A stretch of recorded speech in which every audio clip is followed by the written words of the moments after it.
bom dia. Eu sou Flávio Gomes de Barros, estamos juntos em mais um domingo. A pauta política está recheada de assuntos relevantes em Alagoas e no Brasil, com reflexo no exterior, o que exige a avaliação de um especialista. Daí está aqui conosco neste domingo o cientista político Eduardo Magalhães, professor aposentado da UFAL e do SESMAC. Ele tem simplesmente 2 PhDs nos Estados Unidos em ciência política, onde morou por mais de 15 anos. Bem-vindo, professor. Sempre um prazer. Estamos aqui abrindo o nosso Contextualizando. O bom programa Contextualizando. Bom, vamos começar falando do estremecimento das relações entre Brasil e Estados Unidos por conta daquele tarifaço aplicado pelo presidente americano. Como é que o senhor avalia as consequências disso até o momento? Olha, é uma coisa tão complexa que você tenha um presidente que, por conta própria, tenha decidido taxar, colocar tarifas sobre o mundo inteiro, um mundo do qual esse mesmo país depende. A liderança dos Estados Unidos é o resultado da vitória dos Estados Unidos na Segunda Guerra Mundial e foi mantida pela grande habilidade que os diplomatas americanos tiveram durante 80 anos. O presidente Trump pode jogar para escanteio todo esse sucesso da diplomacia americana com as decisões monocráticas, autoritárias e, até certo ponto, irresponsáveis, que são a ameaça à história constitucional dos Estados Unidos. E ainda estou não entrando na situação do Brasil, que é o mais grave. É essa intromissão dos Estados Unidos, não é só nos interesses multilaterais ou internacionais do Brasil, são nos interesses locais, domésticos do Brasil, que não se admite numa relação de países iguais. Até que ponto, professor, essas decisões, né, do presidente americano influem na soberania nacional, na soberania do Brasil? Esse é o grande problema. É um desrespeito completo à soberania nacional. E essa é uma coisa que você... É o elemento básico da independência de um país livre, de um país, o que faz uma nação, é a soberania. É são 3 elementos básicos, né? O território, o poder, e você tem também a soberania. Se você não for soberano, você não pode competir com outros estados, nem se impor na relação com os outros estados. É uma relação de completa e total igualdade. Se não houver, você sempre será prejudicado e prejudicará a nação que o administrador representa. Até que ponto isso vai, professor, com a sua experiência? Eu acho que nós estamos num momento de grande decisão para a história do Brasil. Nós nunca tivemos uma situação tão grave como essa, em que nós temos que defender essa soberania. Ou nós defendemos, ou passaremos a ser um país, uma república das bananas, como tantos países que nós temos aqui na América Latina. Nós temos que defender a nossa soberania em primeiro lugar. Em segundo lugar, nós temos que analisar que nós somos um país importante e temos uma contribuição muito grande para a economia do mundo. Nós não somos um país que depende de favores ou de benefícios ou de concessões dos Estados Unidos ou de nenhum outro país. Se os Estados Unidos suspenderem a compra dos nossos produtos, nós teremos muito mais países procurando comprar o que nós temos para vender. Não existe um domínio total do negócio no mundo multilateral, no mundo que nós temos hoje, que predomina as relações entre todos os países do mundo. Na hora que nós não tivermos os Estados Unidos para comprar nosso café, nós temos a Europa em peso para comprar o nosso café. Se nós não tivermos o aço O mundo depende de aço. Os países ricos dependem de aço. Os países que são mais ricos do que nós também dependem dos nossos produtos, porque eles não têm os nossos produtos. Então, nós temos que ter uma posição muito séria, mas temos que ter união. Nós temos que mostrar nas nossas instituições que nós estamos juntos nesse enfrentamento da maior potência do mundo, porque senão eles podem nos sufocar. O senhor acredita que ainda existe chance disso ser resolvido de forma diplomática? Com o Trump, nada pode ser antecipado, porque ele age completamente como um autocrata. Primeiro, ele não conhece a história dos Estados Unidos. Ele é formado de uma universidade de playboys, dos homens mais ricos que tinha no estado da Pensilvânia, onde ele estudou, onde o que é ser pobre, ou ser um cidadão comum, não existe. Para você ter uma ideia, o Trump, com 16 anos de idade, recebeu um presente de aniversário de 400 milhões de dólares para ele começar a vida, a carreira profissional dele. 400 milhões de dólares. O camarada que começa a vida com 400 milhões de dólares, Flávio, não tem a menor noção do que é uma pessoa que vai para uma escola, para estudar, vai para um trabalho, para ver se consegue ter sucesso na vida. Então, a diferença entre o Trump e outros presidentes dos Estados Unidos é total. Então, além dessa diferenciação entre um burguês, que é um capitão da indústria, e o cidadão comum, é total. E para complicar ainda mais, ele não tem conhecimento da história dos Estados Unidos. Ele desconhece até a própria Constituição. Senão, ele não faria tantas coisas contrárias ao que determina a Constituição dos Estados Unidos, como ele faz. Bom, esse confronto entre Brasil e Estados Unidos vem exatamente numa situação em que o Brasil está vivendo uma condição política sui generis, que é um ex-presidente preso, não é? Preso e submetido a julgamento. Às vésperas? Não, o julgamento está em andamento, deve terminar sim, outras consequências. Né? Não, veja bem. A pior já passou.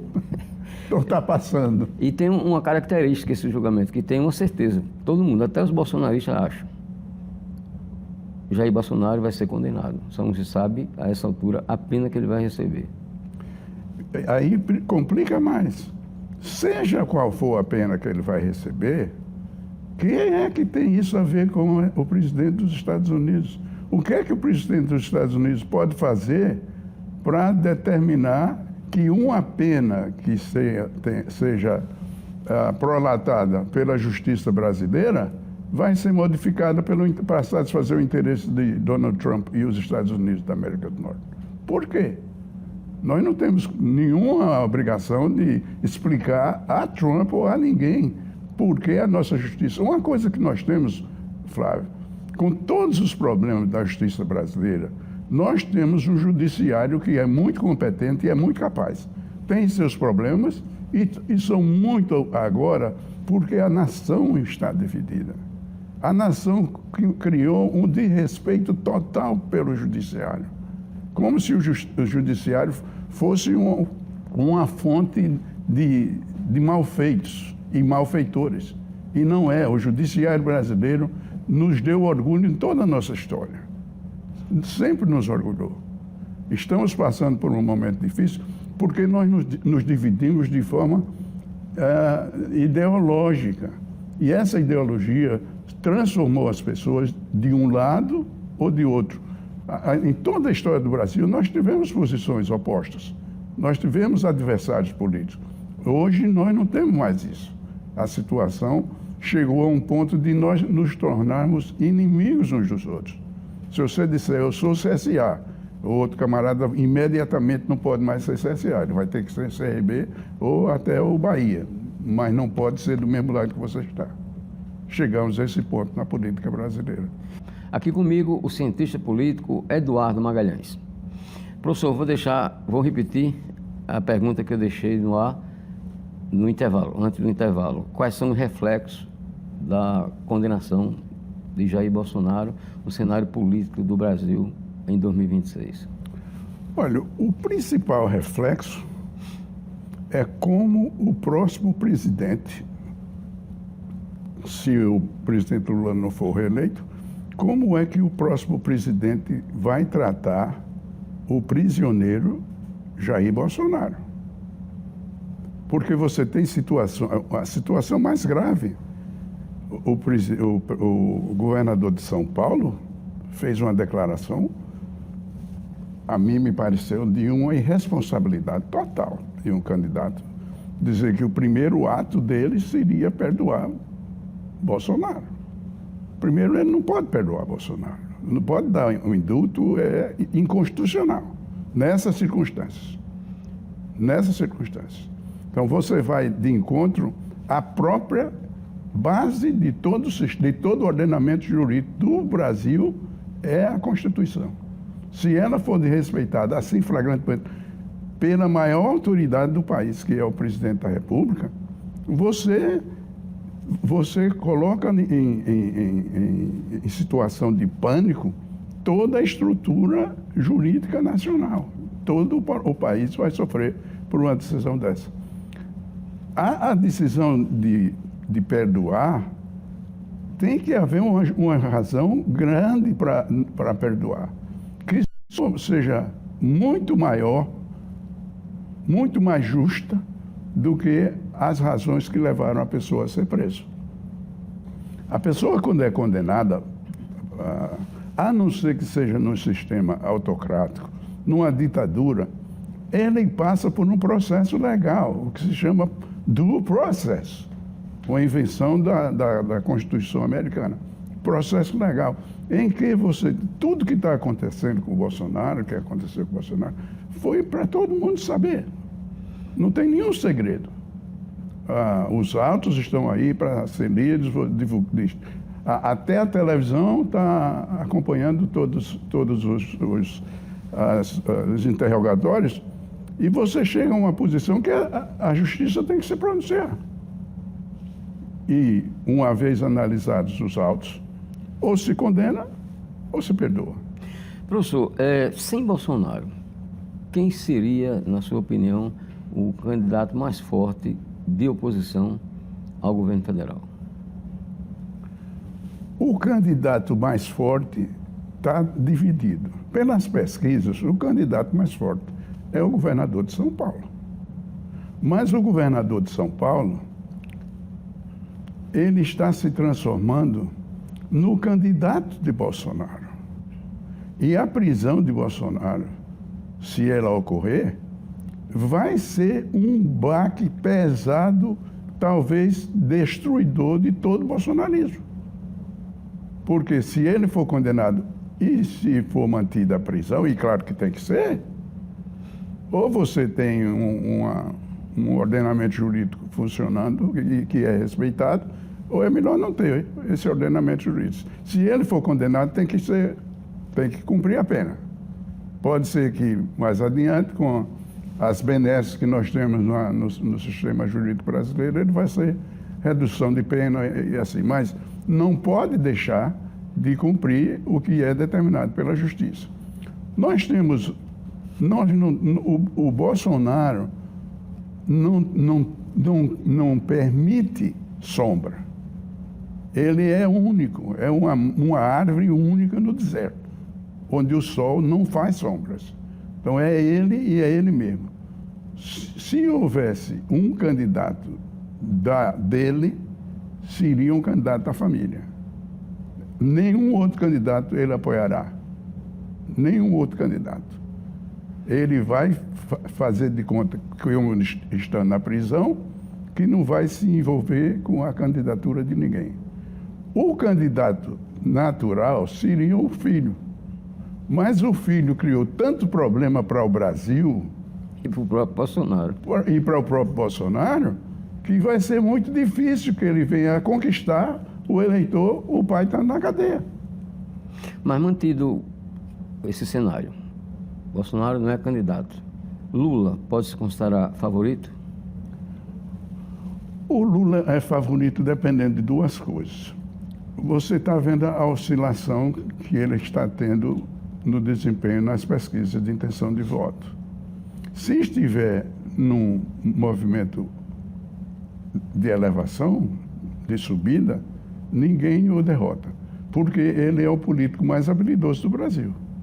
Você não tem uma história política do Brasil de ninguém para se comparar com a capacidade de vitória e de vencer do presidente Lula. A própria vida de Lula é uma vida de um vencedor. Quem sai das condições terríveis que ele saiu daqui do Nordeste do Brasil, para se tornar presidente do Brasil, eleito 3 vezes, tendo perdido 3 vezes antes, é uma coisa de um super político. No caso do substituto de Bolsonaro, a situação está mais difícil, porque alguns deles já se afastaram de Bolsonaro. Eles já estão falando como candidatos próprios, porque eles sabem que o peso dos problemas de Bolsonaro vão ser divididos, vão ser espalhados. Não vai ficar só para Bolsonaro. Porque alguns poderão até ser acusados de terem cometido crimes. E considerando uma possibilidade de Lula não ser candidato por algum motivo, quem seria um nome de esquerda com condições de competir? De esquerda não tem ninguém, porque o Lula, como o Bolsonaro, nunca se preocupou em fazer um sucessor. O Lula também é um número 1, né?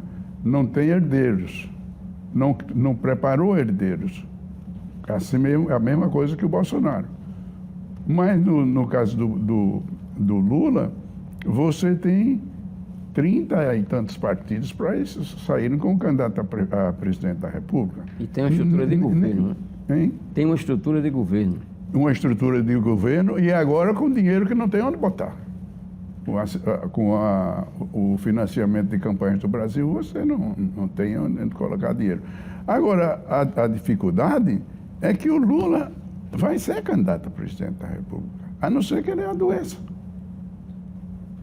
E os médicos sugiram que ele não disputa a eleição, mas pela vontade dele, ele será candidato porque ele pensa que ganha. Outra coisa, professor, o que é que o senhor acha da possibilidade que está sendo colocada, não só aqui em Alagoas, mas fora daqui, inclusive, de Renan Calheiros Filho ser o vice de Lula? Esse era o sonho, né? A ideia do Renan Filho ser candidato ao Senado e aceitar ser ministro da República era para ficar muito próximo de Lula e ter visibilidade para ser um candidato à vice-presidência. E ele tem oscilado. Quando ele pensa que vai ser candidato, ele está na televisão todos os dias. E, por sinal, com um desempenho espetacular na televisão. Ele domina a história das estradas do Brasil como ninguém. Parece até que é um engenheiro e parece que viveu a vida toda trabalhando com DENIT. Então, ele impressiona. Ele é muito afável, é muito inteligente, fala muito bem, se comunica muito bem. Então, a ideia dele era ser vice-presidente. Mas houve alguns momentos em que a alta política de Brasília o ofuscou um pouco e ele começou a pensar em Alagoas. Mas, de novo, ele voltou a pensar em ser vice-presidente da República. Até porque o pai está mais compenetrado na sua própria reeleição do que no que vai acontecer com o Renan Filho. O Renan Filho agora está por conta própria. Voo próprio. Bom, a outra opção de Renan Filho é concorrer ao governo de Alagoas. Quais seriam, no seu entender, as possibilidades dele ser eleito mais uma vez? Olha, se você olhar o que aconteceu na última eleição, você teve Renan elegendo 85 prefeitos e os outros 10 prefeitos eleitos por partidos que ele apoiou. Então, ele pode ter 95 prefeitos apoiando para senador. Mas eu já vi outras pessoas com um apoio muito grande de prefeitos perder a eleição, que significa não que as pessoas não são boas de voto, mas que um prefeito você não pode confiar muito, que alguma coisa pode acontecer. Eu acho que a grande incógnita é a situação em que o prefeito da capital se colocou. Porque um candidato natural seria o prefeito JHC. No entanto, o JHC só pensa em Maceió. O trabalho dele no interior não tem tido sucesso. Nos lugares onde ele tentou se posicionar ou estabelecer um período, uma área de influência dele, ele não tem tido sucesso. E você tem que se lembrar que 2/3 do eleitorado do Estado estão no interior. E no interior, o Renan Calheiros é rei e os partidos e os grupos que acompanham o Renan continuam ao lado do Renan. Então, a situação dele. E há outro ingrediente novo no cenário, que é o Alfredo Gaspar de Mendonça. O Alfredo Gaspar de Mendonça está em todo o canto que você pensar em Maceió. Está presente até em festa de aniversário desse mensário que tem agora todo mês de neném, pois o Alfredo está presente. E é um nome que se tornou muito respeitado no estado de Alagoas. Fala-se em Alfredo Gaspar para governador e para senador. Alfredo Gaspar, tanto um como o outro. Ele pode escolher, porque ele teve um desempenho muito bem quando foi candidato para prefeito da capital. E é um deputado, provavelmente seria hoje o mais votado para deputado federal.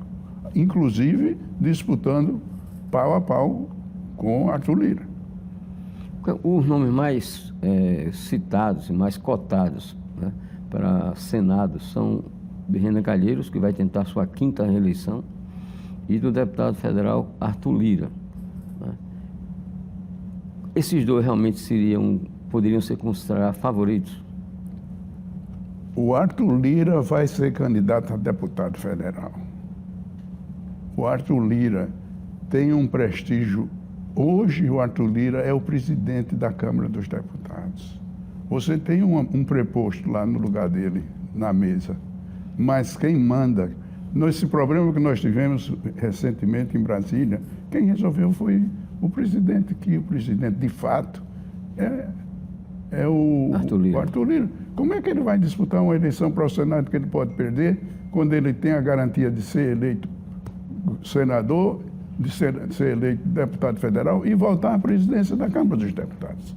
Professor, para encerrar, uma última pergunta, desde já agradecendo a sua participação aqui em Contextualizando. Na sua opinião, qual o futuro político do governador Paulo Dantas? Prefeito de batalha. Prefeito de batalha? Prefeito de batalha. Eu já ouvi comentário que ele seria possível candidato a prefeito em Maceió. Não, prefeito de batalha. E excelente prefeito que ele foi no passado, provavelmente seria agora ainda melhor, tendo passado pelo governo do Estado.